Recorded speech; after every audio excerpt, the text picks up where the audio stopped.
દેશમાં પ્રીમિયમ પેટ્રોલના ભાવમાં થયો વધારો, લીટર દીઠ ₹2નો વધારો કરાયો। દિલ્હીમાં હવે પ્રીમિયમ પેટ્રોલનો ભાવ 111 થી વધીને ₹113 થયો।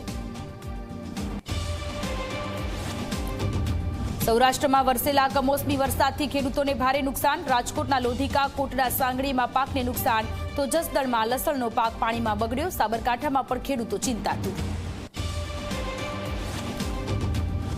રાજકોટની આઇનોક્સ સિનેમાની કેન્ટીનમાં ઘોર બેદરકારી આવી સામે। કેન્ટીનમાં પડેલીમાં સેન્ડવીચ પર ફરતો દેખાયો વંદો।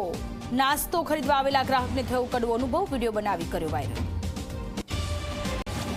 સુરેન્દ્રનગરના ચોટીલા નજીક ટ્રિપલ અકસ્માત, કાર, પિકઅપ વાન અને ટ્રકનો અકસ્માત। 2 વ્યક્તિના કરુણ મોત તો 2 વ્યક્તિ ઘાયલ થતા સારવાર હેઠળ।